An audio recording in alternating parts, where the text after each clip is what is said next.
ಯತ್ರ ಯೋಗೇಶ್ವರಃ ಕೃಷ್ಣೋ ಯತ್ರ ಪಾರ್ಥೋ ಧನುರ್ಧರಃ ತತ್ರ ಶ್ರೀರ್ವಿಜಯೋ ಭೂತಿರ್ಧ್ರುವಾ ನೀತಿರ್ಮತಿರ್ಮಮ.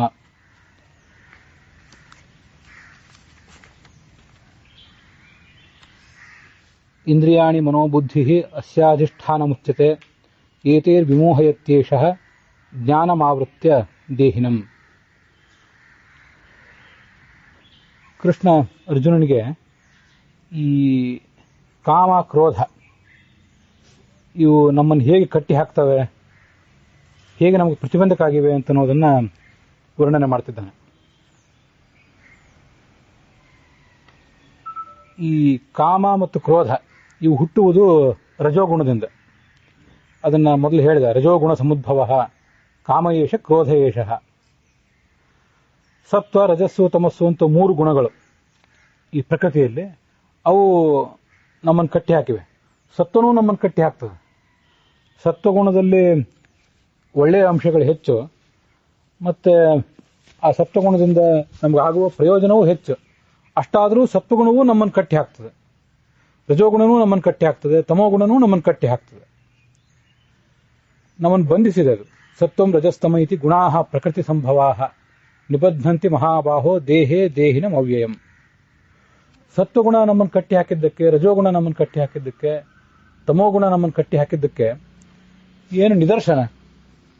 ನಮ್ಮ ಶರೀರ, ನಮ್ಮ ವ್ಯಕ್ತಿತ್ವವನ್ನೇ ನಾವು ಗಮನಿಸಿದರೆ ನಮಗೇನು ನಿದರ್ಶನ ಅನ್ನೋದಕ್ಕೆ ಶಾಸ್ತ್ರದಲ್ಲಿ ಒಂದು ಮಾತು ಹೇಳ್ತಾರೆ. ಈ ಭಗವದ್ಗೀತೆಯಲ್ಲಿ ಇಲ್ಲಿ ಬಂದದ್ದಲ್ಲ, ಬೇರೆ ಕಡೆ ಬಂದದ್ದು. ಜ್ಞಾನೇಂದ್ರಿಯೈಶ್ಚ ಮನಸಾ ಸತ್ವಂ ಬಧ್ನಾತಿ ಪೂರುಷಂ. ನಮ್ಮ 5 ಕರ್ಮೇಂದ್ರಿಯ, 5 ಜ್ಞಾನೇಂದ್ರಿಯ, ಮನಸ್ಸು ಅಂತ ಇಷ್ಟು ಇಂದ್ರಿಯಗಳಿವೆ. ಅದರಲ್ಲಿ 5 ಜ್ಞಾನೇಂದ್ರಿಯಗಳ ಮೂಲಕ ಮತ್ತು ಮನಸ್ಸಿನ ಮೂಲಕ ಈ ಸತ್ವಗುಣ ನಮ್ಮನ್ನು ಕಟ್ಟಿ ಹಾಕಿದೆ. ಈ 5 ಜ್ಞಾನೇಂದ್ರಿಯಗಳು ನಮಗೆ ಜ್ಞಾನ ಕೊಡ್ಲಿಕ್ಕಾಗಿರುವಂಥವು. ನಮಗೇನು ತಿಳಿದಿಲ್ಲ, ಆ ತಿಳಿದಿದ್ದನ್ನ, ತಿಳಿಯದೇ ಇದ್ದದ್ದನ್ನ ತಿಳಿಸ್ಲಿಕ್ಕಾಗಿರುವಂಥವು 5 ಇಂದ್ರಿಯಗಳು. ಮನಸ್ಸು ಆ ಇಂದ್ರಿಯಗಳಿಗೆ ಹಿಂದಿನ ಚಾರಣ ಶಕ್ತಿ. ಇಂದ್ರಿಯಗಳಿಗೆ ಚೈತನ್ಯ ಅಂತ ಅನ್ನೋದು ಇರೋದಿಲ್ಲ. ಇಂದ್ರಿಯಗಳು ಜಡ, ಮನಸ್ಸು ಜಡ. ಆದರೆ ಆ ಹಿಂದೆ ಇಂದ್ರಿಯ ಏನಿದೆ ಅದೊಂದು ಗಣಕಯಂತ್ರ ಇದ್ದ ಹಾಗೆ, ಕಂಪ್ಯೂಟರ್ ಇದ್ದ ಹಾಗೆ. ಅದು ಒಂದು ಕಂಪ್ಯೂಟರು ಉಳಿದ ಅನೇಕ ಉಪಕರಣಗಳನ್ನು ನಿಯಂತ್ರಿಸ್ತದಲ್ಲ ಒಂದು ಕಾರ್ಖಾನೆಯಲ್ಲಿ. ಆ ಥರ ಈ ಮನಸ್ಸು 5 ಇಂದ್ರಿಯಗಳನ್ನು ನಿಯಂತ್ರಿಸ್ತದೆ. ಜ್ಞಾನೇಂದ್ರಿಯಗಳಿಂದ ಮತ್ತು ಮನಸ್ಸಿನಿಂದ ಈ ಸತ್ವಗುಣ ನಮ್ಮನ್ನು ಕಟ್ಟಿ ಹಾಕಿದೆ. ಅನೇಕ ಬಾರಿ ಮನಸ್ಸು ಇರುವುದರಿಂದಲೇ, 5 ಜ್ಞಾನೇಂದ್ರಿಯ ಇರೋದರಿಂದಲೇ ನಮಗೆ ಇದಕ್ಕಿಂತ ಭಿನ್ನವಾಗಿ ಆಲೋಚನೆ ಮಾಡಲಿಕ್ಕೆ, ಇದಕ್ಕಿಂತ ಹೊರತಾಗಿ ಆಲೋಚನೆ ಮಾಡಲಿಕ್ಕೆ, ಮತ್ತೆ ಇದನ್ನು ಮೀರಿ ಆಲೋಚನೆ ಮಾಡಲಿಕ್ಕೆ ಶಕ್ತಿ ಬರ್ತಿಲ್ಲ. ವಾಸ್ತವಿಕವಾಗಿ ಜ್ಞಾನೇಂದ್ರಿಯ ಇರೋದು ಜ್ಞಾನ ಕೊಡಲಿಕ್ಕೆ. ಆದರೆ ಪರಮಾತ್ಮ ಮೊದಲಾದ ಅತೀಂದ್ರಿಯ ಸಂಗತಿಗಳು, ಆಧ್ಯಾತ್ಮಿಕ ಸಂಗತಿಗಳೇನಿವೆ ಅದನ್ನು ತಿಳ್ಕೊಳ್ಳಿಕ್ಕೆ ಈ 5 ಜ್ಞಾನೇಂದ್ರಿಯಗಳಿಂದ ಏನು ಲಾಭ ಇಲ್ಲ. ಅದು ನಮ್ಮ ಶರೀರ, ನಮ್ಮ ವ್ಯಕ್ತಿತ್ವ ಇದಕ್ಕಿಂತ ಭಿನ್ನವಾದ್ದು, ಪ್ರಕೃತಿಯಿಂದ ಆಚೆಗಿಂದು, ಅಪ್ರಾಕೃತವಾದದ್ದು. ಅದರಿಂದ ಅಪ್ರಾಕೃತವಾದದ್ದನ್ನು ಈ ಮನಸ್ಸಿನ ಮೂಲಕ, 5 ಇಂದ್ರಿಯಗಳ ಮೂಲಕ ತಿಳ್ಕೊಳ್ಳಿಕ್ಕೆ ಬರೋದಿಲ್ಲ. ಅಪ್ರಾಕೃತವಾದ್ದು ಅಂದ್ರೆ ಪರಮಾತ್ಮ ಅಂತಲೇ ಇಟ್ಕೊಳ್ಳೋಣ. ಪರಮಾತ್ಮನನ್ನ ಕಣ್ಣಿನಿಂದ, ಕಿವಿಯಿಂದ, ಮೂಗಿನಿಂದ, ನಾಲಿಗೆಯಿಂದ ಇವು ಯಾವುಗಳಿಂದಲೂ ತಿಳ್ಕೊಳ್ಳಿಕ್ಕೆ ಬರೋದಿಲ್ಲ. ಯಥೋ ವಾಚೋ ನಿವರ್ತಂತೆ ಅಪ್ರಾಪ್ಯ ಮನಸಾ ಸಹ, ಇದನ್ನು ನಾವು ಬೇರೆ ಬೇರೆ ಉಪನಿಷತ್ನಲ್ಲಿ ಕೇಳಿರ್ತೇವೆ. ಮಾತೆಲ್ಲ ಪರಮಾತ್ಮನನ್ನು ಮುಟ್ಟಲಾಗದೆ ಮರಳಿ ಬರ್ತಾವಂತೆ. ಎಷ್ಟೇ ಮಾತಾಡಿದ್ರು, ಗಂಟೆಗಟ್ಟಲೆ ಪ್ರವಚನ ಮಾಡಿದ್ರು, ಆ ಮಾತು ಪರಮಾತ್ಮನನ್ನು ಪೂರ್ಣವಾಗಿ ಹೋಗಿ ಮುಟ್ಟದೆ ಅದು ಮರಳಿ ಬರ್ತದೆ. ಮನಸ್ಸು ಮರಳಿ ಬರ್ತದೆ. ಹೀಗೆ 5 ಜ್ಞಾನೇಂದ್ರಿಯ ಮತ್ತು ಮನಸ್ಸು ನಮಗೆ ಜ್ಞಾನ ಕೊಡ್ಲಿಕ್ಕಾಗಿಯೇ ಇದ್ರೂ ಪರಮಾತ್ಮನ ಜ್ಞಾನ ಕೊಡೋದ್ರಲ್ಲಿ ಅದು ವಿಫಲ ಆಗ್ತವೆ. ಪುಸ್ತಕ ಜ್ಞಾನ ಬರಬಹುದು, ಕಣ್ಣಿನಿಂದ ಪುಸ್ತಕ ಜ್ಞಾನ ಬರಬಹುದು, ಮನಸ್ಸಿನಿಂದ ಓದಿ ತಿಳ್ಕೋಬಹುದು. ಪುಸ್ತಕ ಓದಿದವರಿಗೆಲ್ಲರಿಗೂ, ಮನಸ್ಸಿನಿಂದ ಆಲೋಚನೆ ಮಾಡಿದವರೆಲ್ಲರಿಗೂ ಪರಮಾತ್ಮ ಜ್ಞಾನ ಬರ್ತದೆ ಅಂತಿಲ್ಲ. ಎಲ್ಲರಿಗೂ ಬರ್ತದೆ ಅಂತಿಲ್ಲ. ಆರಂಭದಲ್ಲಿ ಒಬ್ಬ ಭಕ್ತನಾದವನಿಗೂ ಬರ್ತದೆ ಅಂತಿಲ್ಲ. ಪುಸ್ತಕ ಓದಿದಾಗ ಅಕ್ಷರ ಕಾಣ್ತದೆ ಹೊರತು ಪರಮಾತ್ಮ ಕಾಣಿಸೋದಿಲ್ಲ. ಹಾಗಾಗಿ ಇವು ನಮ್ಮನ್ನು ಕಟ್ಟಿ ಹಾಕಿವೆ. 5 ಜ್ಞಾನೇಂದ್ರಿಯ ಮತ್ತು ಮನಸ್ಸು ಬಿಟ್ಟು ಬೇರೆ ಏನು ಕೆಲಸ ಮಾಡ್ಲಿಕ್ಕೆ ನಮಗೆ ಬರೋದೇ ಇಲ್ಲ. ಇದನ್ನ ಮೀರಿ, ಇದ್ರ ಹಿಡಿತದಿಂದ ತಪ್ಪಿಸ್ಕೊಂಡು ಏನಾದರೂ ಕೆಲಸ ಮಾಡ್ಲಿಕ್ಕೆ ಹೋದ್ರೆ, ವಿಚಾರ ಮಾಡ್ಲಿಕ್ಕೆ ಹೋದ್ರೆ, ಪ್ರಯತ್ನ ಪಟ್ಟರೆ ಆವಾಗ ಪರಮಾತ್ಮನ ತಿಳ್ಕೊಳ್ಳಿಕ್ಕೆ ಸಾಧ್ಯ. ಮತ್ತೆ ಇದು ಸತ್ವಗುಣದ್ದಾಯಿತು. ರಜೋಗುಣನೂ ನಮ್ಮನ್ನು ಕಟ್ಟಿ ಹಾಕಿದೆ. ರಜಃ ಕರ್ಮೇಂದ್ರಿಯ ನಿತ್ಯಂ, ಮನಸ್ಸು ಸತ್ವಗುಣ ಜ್ಞಾನೇಂದ್ರಿಯಗಳ ಮೂಲಕ ನಮ್ಮನ್ನು ಕಟ್ಟಿ ಹಾಕಿದೆ. ರಜೋಗುಣ ನಮ್ಮನ್ನು ಕರ್ಮೇಂದ್ರಿಯಗಳ ಮೂಲಕ ಕಟ್ಟಿ ಹಾಕ್ತದಂತೆ. ಈ ಕೈ, ಕಾಲು, ಮತ್ತೆ ಮಾತನಾಡುವ ನಾಲಿಗೆ, ಮತ್ತೆ ಪಾಯು, ಮಲ ವಿಸರ್ಜನೇಂದ್ರಿಯ, ಮೂತ್ರ ವಿಸರ್ಜನೇಂದ್ರಿಯ, ಇವು 5 ಕರ್ಮೇಂದ್ರಿಯ. ಈ 5 ಕರ್ಮೇಂದ್ರಿಯಗಳ ಮೂಲಕ ರಜೋಗುಣ ನಮ್ಮನ್ನು ಕಟ್ಟಿ ಹಾಕಿದೆ. ಯಾವತ್ತು ನಾವೀಗ ಎಚ್ಚರ ಆದ ಕೂಡಲೇ, ರಾತ್ರಿ ಮಲ್ಕೊಂಡಿದ್ದಾಗ ಆತ್ಮ ಒಬ್ಬನೇ ಎಚ್ಚರದಿಂದ ಇರ್ತಾನೆ. ಆತ್ಮನಿಗೆ ಯಾವತ್ತೂ ನಿದ್ರೆ ಇಲ್ಲ. ಆದರೆ ಆವಾಗ ಆತ್ಮನಿಗೆ ಮನಸ್ಸಿನ ಸಂಬಂಧ ಇಲ್ಲ, ಮನಸ್ಸು ಮಲ್ಕೋತದೆ. ಮನಸ್ಸು ಮಲಗಿದ್ರೆ ಉಳಿದ 5 ಇಂದ್ರಿಯಗಳು, 5 ಜ್ಞಾನೇಂದ್ರಿಯ, 5 ಕರ್ಮೇಂದ್ರಿಯ ಅವು ಮಲಗುತ್ತವೆ. ಮನಸ್ಸಿಲ್ಲದೆ ಹೋದ್ರೆ ಅವಳಿಗೆ ಕೆಲಸ ಮಾಡ್ಲಿಕ್ಕೆ ಬರೋದಿಲ್ಲ. ಆತ್ಮನಿಗೆ ನಿದ್ರೆ ಇಲ್ಲ, ಆತ್ಮ ಒಬ್ಬ ಎಚ್ಚರಿಕೆಯಿಂದ ಇರ್ತಾನೆ. ಆದ್ರಿಂದ ಇವನಿಗೇನು ಉಳಿದು ಗೊತ್ತಾಗೋದಿಲ್ಲ. ವಾಸ್ತವಿಕವಾಗಿ ಆತ್ಮ ಮಲಗೋದಿಲ್ಲ. ಎಚ್ಚರ ಆದ ಕೂಡಲೇ ಮನಸ್ಸು ಕೆಲಸ ಮಾಡ್ತದಲ್ಲ, ಮನಸ್ಸು ಕೆಲಸ ಮಾಡಿದ ಕೂಡಲೇ 5 ಇಂದ್ರಿಯನು, ಕರ್ಮೇಂದ್ರಿಯ, ಜ್ಞಾನೇಂದ್ರಿಯ ಕೆಲಸ ಮಾಡ್ಲಿಕ್ಕೆ ಪ್ರಾರಂಭಿಸ್ತಾರೆ. ಎಚ್ಚರ ಆದ ಕೂಡಲೇ ಆ 10 ಇಂದ್ರಿಯಗಳಿಗೆ ಬಲಿ ಬೀಳ್ತಾನೆ ಮನುಷ್ಯ. ಇದು ನಮ್ಮನ್ನು ನಾವು ಕಟ್ಟಿ ಹಾಕಿರೋ ವಿಧಾನ ಅಂತ ಹೇಳ್ತಾರೆ. ಮತ್ತೆ ಶರೀರೇಣ ತಮಸ್ತಥ, ನಮ್ಮನ್ನ ತಮೋಗುಣ ಕಟ್ಟಿ ಹಾಕೋದು ಹೇಗೆ ಅಂದ್ರೆ, ಇಡೀ ಶರೀರವೇ, ಜ್ಞಾನೇಂದ್ರಿಯ ಕರ್ಮೇಂದ್ರಿಯ ಆ ಕಡೆ ಇರಲಿ, ಇಡೀ ಶರೀರ ನಮ್ಮಲ್ಲಿರುವ 7 ಧಾತುಗಳು, ರಕ್ತ, ಮಾಂಸ, ಮಲ, ಮಾಂಸ, ಅಸ್ಥಿ, ಮಜ್ಜ, ವೀರ್ಯ ಅಂತ ಹೀಗೆಲ್ಲ ಏನು 7 ಧಾತುಗಳಿವೆ. ಇಡೀ 7 ಧಾತುಗಳಿಂದ ಕೂಡಿದ, ನರನಾಡಿಗಳಿಂದ ಕೂಡಿದ, ಎಲುಬುಗಳಿಂದ ಕೂಡಿದಂತಹ ಇಡೀ ಶರೀರವೇ ನಮ್ಮನ್ನು ತಮೋಗುಣದಿಂದ ಕಟ್ಟಿ ಹಾಕಿದೆ. ಈ ತಮೋಗುಣ ಇರೋದ್ರಿಂದ ನಮಗೆ ಶರೀರ ಇದೆ. ಶರೀರ ಇದ್ದದ್ರಿಂದಲೇ ಇದ್ರ ಹಿಡಿತದಿಂದ ನಮಗೆ ತಪ್ಪಿಸ್ಕೊಳ್ಳಿಕ್ಕೆ ಆಗ್ತಿಲ್ಲ. ಈ ಹಿಂದೆ ಅನೇಕ ಬಾರಿ ಹೇಳಿದ್ದೆ, ಬೇಕು ಅಂತ ಆದಾಗ ಮನೆಯಿಂದ ಹೊರಗೆ ಬರ್ತೇವೆ, ಮತ್ತೆ ಒಳಗೆ ಹೋಗ್ತೇವೆ. ಸ್ವಲ್ಪ ವಿವೇಕ ಇದ್ದವರು ಆ ಮನೆಗೆ ಏನಾದರೂ ಬೆಂಕಿ ಬಿದ್ದರೆ ಬೇಡ, ಅಲ್ಲಿರೋದು ಬೇಡ ಅಂತ ಹೊರಗೆ ಬರ್ತೇವೆ. ತೀರಾ ಅಶಕ್ತರಾದವರು, ಅನಾರೋಗ್ಯ ಇದ್ದವರು, ಅವ್ರಿಗೆ ಅಲ್ಲಿಂದ ಹೊರಗೆ ಬರ್ಲಿಕ್ಕೂ ಆಗೋದಿಲ್ಲ. ಶರೀರದಿಂದ ಹೊರಗೆ ಬರೋದು ಆ ಕಡೆ ಇರಲಿ, ಬೇಕಾದಾಗ ಶರೀರದಿಂದ ಹೊರಗೆ ಬರ್ಲಿಕ್ಕೆ ನಮ್ಗೆ ಯಾರಿಗೂ ಆಗೋದಿಲ್ಲ. ಶರೀರದಲ್ಲಿ ಇಷ್ಟೊಂದು ಬದ್ಧರು ನಾವು. ಜ್ಞಾನಿಗಳಾದವ್ರು ಬೇಕಾದಲ್ಲಿ ನಮ್ಮ ಶರೀರದಲ್ಲೇ ಬೇಕಾದಾಗ ಒಳಗೆ ಬರ್ತಾರೆ, ಬೇಕಾದಾಗ ಹೊರಗೆ ಹೋಗ್ತಾರೆ. ಅದನ್ನಲ್ಲೇ ಇಟ್ಟು ಬೇರೆ ಕಡೆ ಎಲ್ಲಾದ್ರೂ ಸಂಚಾರ ಮಾಡಿ ಬರ್ತಾರೆ. ನಮಗದು ಆಗೋ ಕೆಲಸ ಅಲ್ಲ. ಯಾಕಂದ್ರೆ ಶರೀರ ನಮ್ಮನ್ನು ಹಿಡಿದಿಟ್ಟುಬಿಟ್ಟಿದೆ. ಅದನ್ನ ಶಾಸ್ತ್ರದಲ್ಲಿ ಏನು ಹೇಳ್ತಾರೆ ಅಂದ್ರೆ, ಈಗ ನಮಗೆ ತಂದೆ ತಾಯಿಂದರಿಂದ ಬಂದಿರುವಂತಹ ಇದೊಂದು ಶರೀರ, ಭೌತ ಶರೀರ ಅಂತಾರೆ ಇದನ್ನು. ಇದರೊಳಗೆ ಜೀವ ಇದ್ದಾನಲ್ಲ, ಆ ಜೀವನಿಗೆ ಆವರ್ಕವಾಗಿ ಲಿಂಗ ಶರೀರ ಅಂತ ಮತ್ತೊಂದಿದೆ ಅಂತ ಹೇಳ್ತಾರೆ ಶಾಸ್ತ್ರದಲ್ಲಿ. ಆ ಲಿಂಗ ಶರೀರ ಹೇಗಿರ್ತದಂದ್ರೆ, ಜೀವನಿಗೆ ಒಂದು ಮುಸುಕಾಗಿ ಇಡೀ ಅವನನ್ನು ಕವರ್ ಮಾಡಿ ಇರ್ತದೆ. ಶೇಂಗಾ ಬೀಜ ಇರ್ತದಲ್ಲ, ಕಡಲೆಕಾಯಿ ಬೀಜ, ಆ ಬೀಜದ ಹೊರಗೆ ಬಿರುಸಾದಂಥ ಸಿಪ್ಪೆ ಇರ್ತದಲ್ಲ, ಆ ಸಿಪ್ಪೆ ಇರೋದ್ರಿಂದ ಬೀಜ ಬೇಕಾದಾಗ ಹೊರಗೆ ಬರ್ಲಿಕ್ಕೆ ಆಗೋದಿಲ್ಲ. ಎಲ್ಲೋ ಒಂದು ಕಡೆಯಿಂದಲ್ಲ, ಇಡೀ ಕಡೆಯಿಂದಲೂ ಕವರ್ ಮಾಡಿಬಿಟ್ಟಿರ್ತಾರೆ. ಪೂರ್ಣವಾಗಿ ಆ ಜೀವನನ್ನು ಲಿಂಗ ಶರೀರ ಆವರಿಸಿಬಿಟ್ಟಿದೆ. ಆವರಿಸಿರೋದ್ರಿಂದ ಒಳಗೆ ಜೀವ ಚಡಪಡಿಸ್ತಾ ಇದ್ದಾನೆ. ಒಂದು ಚಿಕ್ಕ ಮಗು ಏನಾದರೂ ಇದ್ದರೆ ಅದನ್ನೊಂದು ಗಮನಿಸಿ ನೋಡಿ.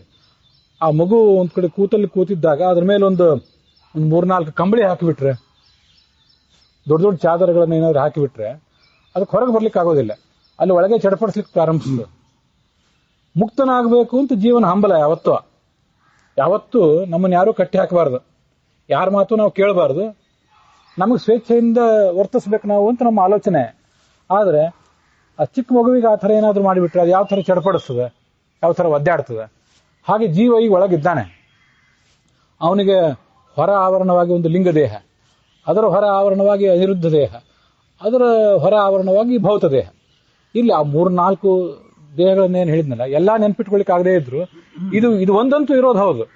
ಇದಂತೂ ನಮಗೆ ಕಣ್ಣಿಗೆ ಕಾಣಿಸ್ತದೆ. ನನ್ನ ದೇಹ ನಿಮಗೆ, ನಿಮ್ಮ ದೇಹ ನನಗೆ, ನನ್ನ ದೇಹ ನನಗೆ, ನಿಮ್ಮ ದೇಹ ನಿಮಗೆ ಕಣ್ಣಿಗಂತೂ ಕಾಣಿಸ್ತದೆ. ಇದರೊಳಗೆ ಈ ನಮ್ಮ ಜೀವ ಬದ್ಧ ಆಗಿದೆ ಮತ್ತು ಚಡಪಡಿಸ್ತದೆ. ಅದಕ್ಕೆ ಹೊರಗೆ ಬರ್ಲಿಕ್ಕೆ ಆಗ್ತಿಲ್ಲ. ವಾಸ್ತವಿಕವಾಗಿ ಜೀವಕ್ಕೆ ಏನು ಸಂಕಟ ಇದೆ, ಏನು ಸಮಸ್ಯೆಗಳಿದೆ ಅಂತ ಅನ್ನೋದು ನಮಗೆ ಗಮನಕ್ಕೆ ಬರ್ತಿಲ್ಲ. ನಾವು ಅದನ್ನು ಒಳಗಿಂದ ಆಲೋಚನೆ ಮಾಡ್ತಿಲ್ಲ. ಇದು ನಮ್ಮ ಸಮಸ್ಯೆ. ಶರೀರಕ್ಕೆ ಏನಾದರೂ ಆದ್ರೆ, ಒಂದು ಗಾಯ ಆದರೆ, ಟೆಂಪರೇಚರ್ ಏರಿದ್ರೆ ಅಲ್ಲಿರೋ ಸಮಸ್ಯೆ ನಮ್ಮ ಗಮನಕ್ಕೆ ಬರ್ತದೆ.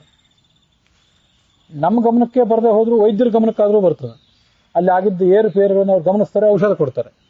ಆತ್ಮನಿಗೆ ಏನಾಗಿದೆ ಬಿಟ್ಟಿದೆ ಅಂತ ಅನ್ನೋದು ಯಾರಿಗೂ ಗೊತ್ತಾಗೋದಿಲ್ಲ. ಅದು ಸಮಸ್ಯೆ. ದೇಹದ ವೈದ್ಯ, ದೇಹಕ್ಕೆ ಬೇಕಾದ ಮೆಡಿಸಿನ್ ಒಂದು, ಅದಕ್ಕೆ ಮೆಡಿಸಿನ್ ಕೊಡುವ ವೈದ್ಯರು ಎಲ್ಲ ಕಡೆ ಇರ್ತಾರೆ. ಮನಸ್ಸಿನ ಸಮಸ್ಯೆಗಳು ಬಹಳ ಇವೆ. ಆದ್ರೆ ಮನಸ್ಸಿನ ವೈದ್ಯರು ಇನ್ನೂ ಕಡಿಮೆ ಇರ್ತಾರೆ. ಆತ್ಮದ ರೋಗಗಳು, ಆತ್ಮಕ್ಕೆ ಸಂಬಂಧಪಟ್ಟ ಔಷಧಗಳು, ಅದನ್ನು ಕೊಡುವಂಥ ವೈದ್ಯ ಮತ್ತೂ ಕಡಿಮೆ ಇರ್ತಾನೆ. ಆತ್ಮಕ್ಕೆ ಬಂದ ಸಮಸ್ಯೆಗಳು ನಮ್ಗೆ ಗೊತ್ತಾಗೋದಿಲ್ಲ. ಶರೀರಕ್ಕೆ ಬಂದ ಸಮಸ್ಯೆ ಕೂಡಲೇ ಗೊತ್ತಾಗ್ತದೆ. ಮನಸ್ಸಿಗೆ ಬಂದ ಸಮಸ್ಯೆ ನಮ್ಗೆ ಗೊತ್ತಾಗೋದಿಲ್ಲ. ನಮ್ಮ ಮನಸ್ಸಿಗೆ ಏನೋ ಮನೋರೋಗ, ಅಹಂಕಾರ, ಇಂಥವೆಲ್ಲ ಏನೇನೋ ಇದೆ, ಮನೋರೋಗಗಳಿದೆ ಅಂತ ತೀರಾ ನಮಗೆ ಗೊತ್ತಾಗೋದಿಲ್ಲ. ಯಾರೋ ನಮ್ಮ ಸಮೀಪ ಇದ್ದವ್ರಿಗೆ ಇವನು ಸ್ವಲ್ಪ ಸರಿ ಇಲ್ಲ, ಈ ಮನುಷ್ಯ, ಇವನು ಕರ್ಕೊಂಡು ಹೋಗಿ ಔಷಧ ಕೊಡಿಸ್ಬೇಕು ಅಂತ ಬೇರೆಯವ್ರು ಕೊಡಿಸ್ಬೇಕಷ್ಟೇ.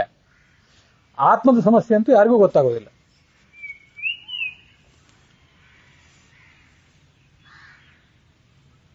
ಪತಂಜಲಿ ಈ ಎಲ್ಲಾ ಥರದ ದೋಷಗಳನ್ನು ಪರಿಹಾರ ಮಾಡಿದ. ಯೋಗಾಚಾರ್ಯನಾದಂಥ ಪತಂಜಲಿ ಎಲ್ಲಾ ದೋಷಗಳನ್ನು ಪರಿಹಾರ ಮಾಡಿದ. ಕಾಯ ವಾಗ್ ಬುದ್ಧಿ ವಿಷಯಾ ಯೇ ಮಲಾ ಸಮುಪಸ್ಥಿತಾ ಚಿಕಿತ್ಸಾ ಲಕ್ಷಣಾಧ್ಯಾತ್ಮ ಶಾಸ್ತ್ರೈಸ್ತೇಷಾಂ ವಿಶುದ್ಧಯ. ಪತಂಜಲಿ ಇದನ್ನೆಲ್ಲ ಮಾಡಿದ ಅಂತ ಅವನು ಗ್ರಂಥದಲ್ಲಿ ಕೇಳಿ ಬರ್ತದೆ. ಕಾಯಕ್ಕೆ ಸಂಬಂಧಪಟ್ಟಂತೆ, ಕಾಯ ಅಂದ್ರೆ ಶರೀರ, ವಾಕ್ ಅಂದ್ರೆ ನಮ್ಮ ಮಾತಾಡುವ ಇಂದ್ರಿಯ, ಬುದ್ಧಿ ಒಳಗಿನ ವ್ಯಕ್ತಿತ್ವ, ಒಳಗಿನ ಮನಸ್ಸು, ಅದಕ್ಕೆ ಸಂಬಂಧಪಟ್ಟಂತೆ ಏನು ರೋಗಗಳಿವೆ ಅದನ್ನೆಲ್ಲ ಪರಿಹಾರ ಮಾಡಿದಂತೆ. ಶರೀರಕ್ಕೆ ಸಂಬಂಧಪಟ್ಟಂತೆ ಚಿಕಿತ್ಸಾಶಾಸ್ತ್ರ, ಲಕ್ಷಣ ಅಂದ್ರೆ ವ್ಯಾಕರಣಶಾಸ್ತ್ರ, ಈ ಮಾತಿಗೆ ಸಂಬಂಧಪಟ್ಟಂತೆ ಇರುವ ದೋಷಗಳು, ಅದರ ರೀತಿ ವಿಧಾನಗಳನ್ನೆಲ್ಲ ವ್ಯಾಕರಣಶಾಸ್ತ್ರ ಪರಿಹಾರ ಮಾಡ್ತದೆ. ಮತ್ತೆ ಬುದ್ಧಿ ಅಂದ್ರೆ ಮನಸ್ಸು, ಅದಕ್ಕೆ ಸಂಬಂಧಪಟ್ಟದನ್ನೆಲ್ಲ ಅಧ್ಯಾತ್ಮ ಶಾಸ್ತ್ರ ಪರಿಹಾರ ಮಾಡ್ತದೆ ಅಂತ ಅಲ್ಲಿ ವರ್ಣನೆ ಮಾಡ್ತಾರೆ.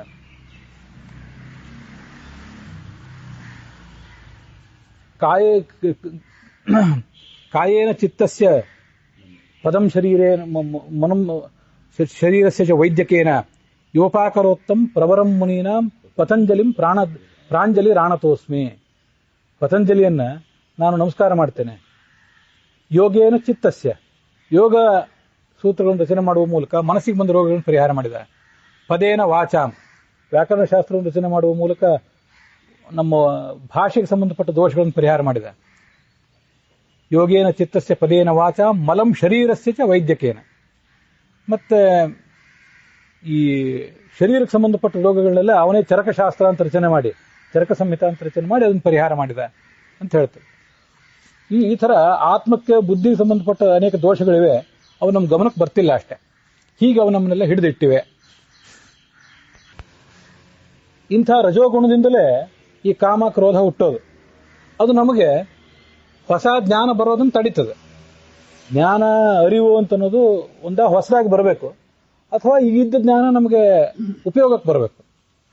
ಈ ಕಾಮ ಕ್ರೋಧ, ಬಯಕೆ, ಇಂಥದ್ದು ಆಗಬೇಕು ಅಂತ ಬಯಕೆ, ಆಮೇಲೆ ಆ ಬಯಕೆ ಈಡೇರದೆ ಹೋದರೆ ಕ್ರೋಧ, ಇವೆರಡೂ ನಮ್ಮನ್ನ ಯಾವ ಥರ ಕಟ್ಟಿ ಹಾಕಿವೆ, ಹೇಗೆ ಪ್ರತಿಬಂಧಕ ಆಗಿವೆ ಅಂದರೆ, ಇದ್ದ ಜ್ಞಾನ ಉಪಯೋಗಕ್ಕೆ ಬರದಂತೆ ಮಾಡ್ತದೆ, ಹೊಸ ಜ್ಞಾನ ಬರದೇನೆ ಇರುವಂತೆ ಮಾಡಿಬಿಡ್ತದೆ.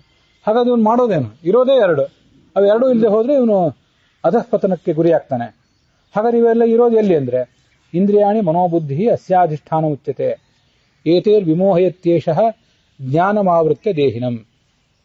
ಕಾಮ ಕ್ರೋಧ ಇವೆಲ್ಲ ಇರೋದು ಎಲ್ಲಿ? ಕಳೆದ ದಿವಸ ನೋಡಿದ್ದೀವಿ ಈ ಕೊನೆಯ ಶ್ಲೋಕ. ಶತ್ರು ಎಲ್ಲಿದ್ದಾನೆ ಅಂತ ಮೊದಲು ಗೊತ್ತಾಗಬೇಕು. ಹೊರಗಿದ್ದಾನೋ ಇಲ್ಲಿದ್ದಾನೋ ಅಂತಾನೆ ಗೊತ್ತಾಗದೆ ಹೋದ್ರೆ ಆ ಶತ್ರುವಿನ ಮೇಲೆ ನಾವು ದಾಳಿ ಮಾಡೋದೇನು? ಶತ್ರು ಇಲ್ಲಿರ್ತಾನೆ, ದಾಳಿ ಹೊರಗೆ ನಡೆದ್ರೆ ಆ ಶತ್ರುವನ್ನು ಮೆಟ್ಟಿ ನಿಲ್ಲಕ್ಕಾಗೋದಿಲ್ಲ. ಕಾಮ ಕ್ರೋಧ ಅನ್ನುವಂಥ ಶತ್ರುಗಳು ಎಲ್ಲಿವೆ? ವಿಧಿ ಏನಮಿಹ ವೈರಿಣಂ, ಇದೊಂದು ದೊಡ್ಡ ವೈರಿ ಅಂತ ಬಂತಲ್ಲ ಕಳೆದ ದಿವಸ. ಎಲ್ಲಿದೆ ಅಂದ್ರೆ 5 ಕರ್ಮೇಂದ್ರಿಯ, 5 ಜ್ಞಾನೇಂದ್ರಿಯ, ಮನಸ್ಸು, ಬುದ್ಧಿ. ಈ ಒಟ್ಟು 12 ಸಂಗತಿಗಳಲ್ಲಿ ಈ ಕಾಮ ಕ್ರೋಧ ಎಂಬ ಶತ್ರುಗಳಿವೆ. 5 ಕರ್ಮೇಂದ್ರಿಯ, 5 ಜ್ಞಾನೇಂದ್ರಿಯ ಎಲ್ಲರಿಗೂ ಗೊತ್ತಾಗ್ತದೆ.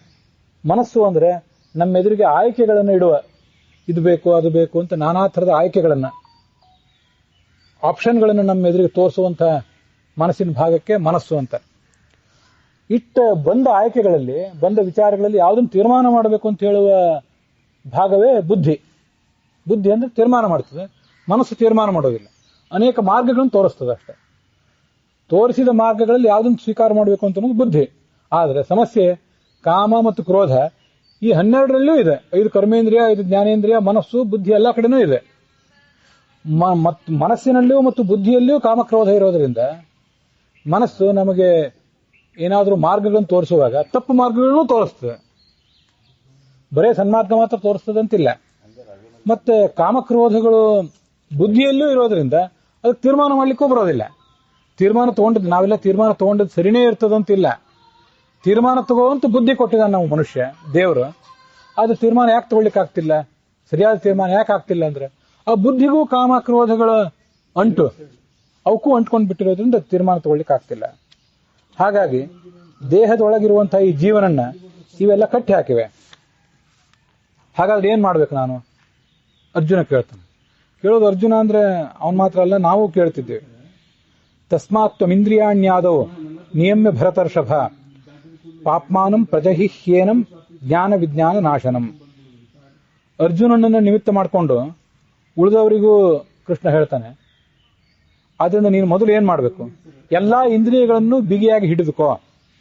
ಇಂದ್ರಿಯ 5 ಕರ್ಮೇಂದ್ರಿಯ, 5 ಜ್ಞಾನೇಂದ್ರಿಯ, ಮನಸ್ಸು ಮತ್ತು ಬುದ್ಧಿ, ಇವೆಲ್ಲವನ್ನೂ ಬಿಗಿಯಾಗಿ ಹಿಡಿದುಕೋ. ಅವುಗಳನ್ನು ಹತೋಟಿಯಲ್ಲಿಟ್ಕೋ. ಅವನ್ನ ಹತೋಟಿಯಲ್ಲಿ ಇಟ್ಕೊಂಡ್ರೆ ಆವಾಗ ಈ ಕಾಮ ಕ್ರೋಧ, ಪಾಪಿಯಾದಂತಹ ಈ ಕಾಮ ಕ್ರೋಧಗಳನ್ನ ನಾವು ಗೆಲ್ಲಬಹುದು. ಪಾಪಾನಂ ಪ್ರಜಹಿಹ್ಯೇನಂ ಜ್ಞಾನ ವಿಜ್ಞಾನ ನಾಶನಂ. ಈ ನಮ್ಮ ಮನಸ್ಸು ಮತ್ತೆ ಇಂದ್ರಿಯ ಇವೆಲ್ಲ, ಮನಸ್ಸು, ಬುದ್ಧಿ, 5 ಕರ್ಮೇಂದ್ರಿಯ, 5 ಜ್ಞಾನೇಂದ್ರಿಯ, ಇಲ್ಲೇ ಕಾಮಕ್ರೋಧ ಇರೋದು ಅಂತ ಬಂತು. ಮತ್ತೆ ಅದು ಏನು ಮಾಡಲಿ ಅಂತ ಅಳ್ತಾ ಕೂತ್ರೆ ಉಪಯೋಗ ಇಲ್ಲ. ಮನೆಯಲ್ಲಿ ಕಸ ಇದೆ, ಹೌದು, ಅಳ್ತಾ ಕೂತ್ರೆ ಏನು ಉಪಯೋಗ? ಕಸಬರಿಗೆ ಕೈಯಲ್ಲಿ ತಗೊಳ್ಬೇಕು, ಪ್ರಾರಂಭಿಸಬೇಕು, ಬಳಿಲಿಕ್ಕೆ ಪ್ರಾರಂಭಿಸಬೇಕು. ಇನ್ನೊಬ್ರು ಯಾರು ಬಳಿಲಿ ಅಂತ ಕಾಯಬಾರದು. ನಮ್ಮ ಕೆಲಸ ನಾವೇ ಮಾಡ್ಕೋಬೇಕು. ಕತ್ತಲಿದೆ, ಅಳ್ತಾ ಕೂತ್ರೆ ಉಪಯೋಗ ಇಲ್ಲ, ದೀಪ ಹಚ್ಚಬೇಕು. ದೀಪ ಹಚ್ಚಿದ್ರೆ ಕತ್ತಲು ತಾನಾಗೇ ಹೋಗ್ತದೆ. 5 ಜ್ಞಾನೇಂದ್ರಿಯ, 5 ಕರ್ಮೇಂದ್ರಿಯ, ಮನಸ್ಸು, ಬುದ್ಧಿ, ಇದರಲ್ಲಿ ಕಾಮಕ್ರೋಧಗಳ ಹಾವಳಿ ಇದೆಯಲ್ಲ, ಇರ್ಲಿ, ಅದನ್ನ ಹತೋಟಿಯಲ್ಲಿಟ್ಕೋ. ಆ 5 ಕರ್ಮೇಂದ್ರಿಯ, 5 ಜ್ಞಾನೇಂದ್ರಿಯ, ಮನಸ್ಸು, ಬುದ್ಧಿ ಇವುಗಳನ್ನು ಸ್ವಚ್ಛ ಮಾಡುವ ಪ್ರಯತ್ನ ಮಾಡು. ಯಾವುದರ ಮೂಲಕ ಸ್ವಚ್ಛ ಮಾಡಬೇಕು ಅಂದ್ರೆ ಜ್ಞಾನದ ಮೂಲಕನೇ ಸ್ವಚ್ಛ ಮಾಡಬೇಕು. ಜ್ಞಾನ ಅನ್ನೋದೇ ದೊಡ್ಡ ಔಷಧ. ತತ್ವಜ್ಞಾನ, ಪರಮಾತ್ಮನ ಸ್ಮರಣೆ, ಅದರ ಮೂಲಕನೇ ಅದನ್ನು ಮಾಡಬೇಕೇ ಹೊರತು ಅದಕ್ಕೆ ಬೇರೆ ಮಾರ್ಗ ಇಲ್ಲ. ಇದು ಪಾಪಿಯಾದಂಥ ಈ ಒಂದು ಕಾಮಕ್ರೋಧವನ್ನ ಹೀಗೆ ಕೊಂದು ಹಾಕು. ಸ್ವಚ್ಛ ಮಾಡು ಅಂತ ಹೇಳಲಿಲ್ಲ ಅವನು, ಕೊಂದು ಹಾಕು ಅಂತ. ಈ ಕಾಮ ಕ್ರೋಧ ಇದನ್ನ ಗೊತ್ತಿದೆ ನಮಗೆ, ಬುದ್ಧಿ ವಿದ್ಯಾ ಎಲ್ಲ ಗೊತ್ತಿದೆ. ಇದಕ್ಕೆಲ್ಲದಕ್ಕೂ ಸಂಬಂಧಪಟ್ಟಂತೆ ಕೆಲವು ಸತ್ಶಕ್ತಿಗಳು ಮತ್ತು ದುಷ್ಟಶಕ್ತಿಗಳು ಯಾವತ್ತೂ ನಮ್ಮ ದೇಹದೊಳಗಿರ್ತವೆ. ಈ ದೇಹದೊಳಗಿರೋದು ಬರೇ ಒಂದು ಜೀವ ಮಾತ್ರ ಅಲ್ಲ. ಆ ಜೀವನ ಜೊತೆಗೆ ದುಷ್ಟಶಕ್ತಿಗಳಿಗೆ ಪ್ರತಿನಿಧಿಯಾಗಿ ಕೆಲವು ದೈತ್ಯರಿರ್ತಾರೆ, ಸತ್ಶಕ್ತಿಗಳಿಗೆ ಪ್ರತಿನಿಧಿಯಾಗಿ ಕೆಲವು ದೇವತೆಗಳಿರ್ತಾರೆ.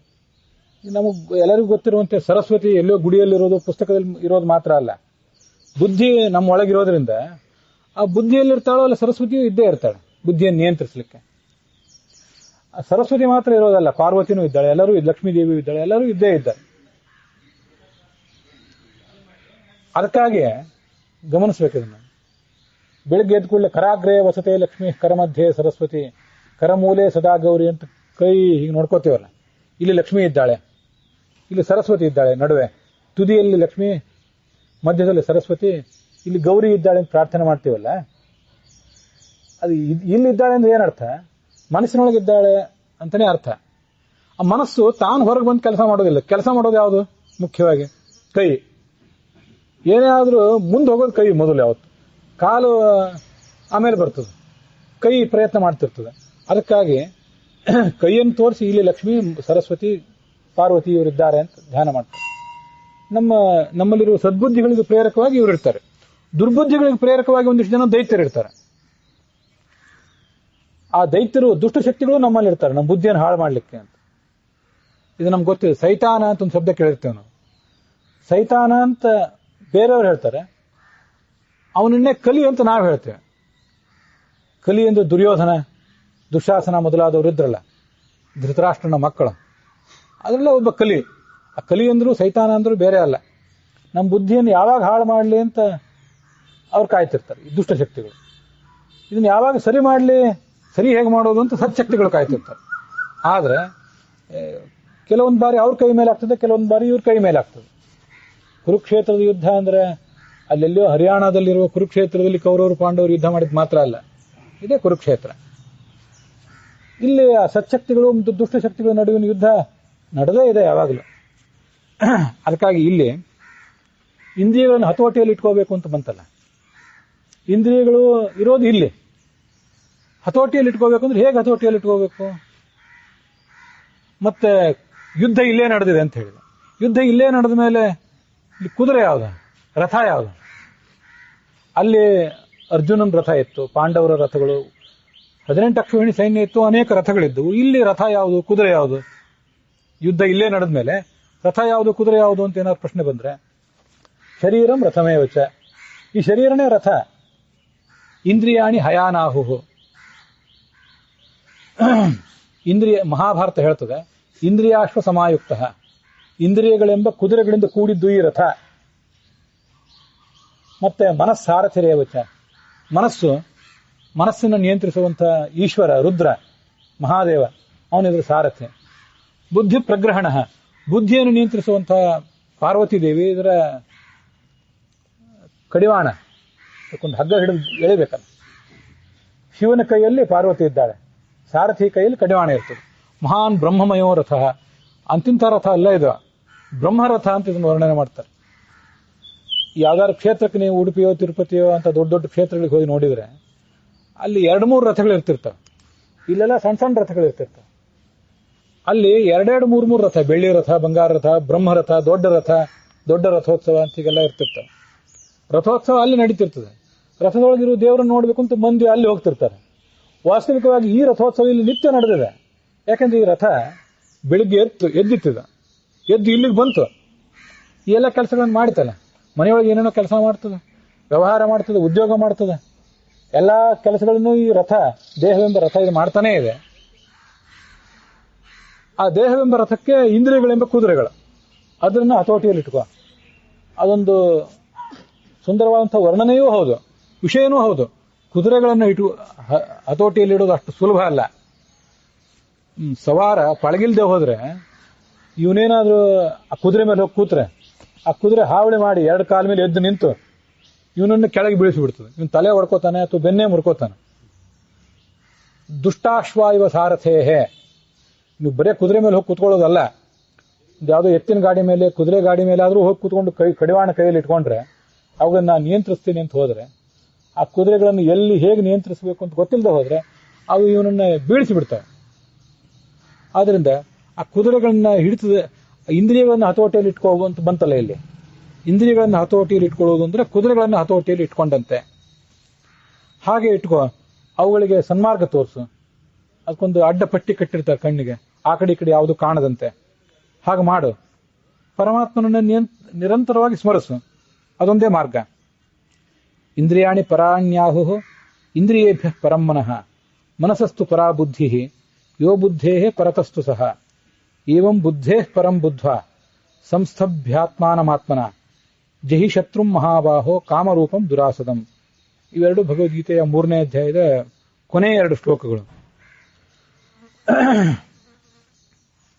ಈ ದೇಹ ಏನಿದೆಯಲ್ಲ, ಮಾಂಸ, ರಕ್ತ ಇತ್ಯಾದಿ ಏನೇನೋ ಇದೆ ಅದರಲ್ಲಿ.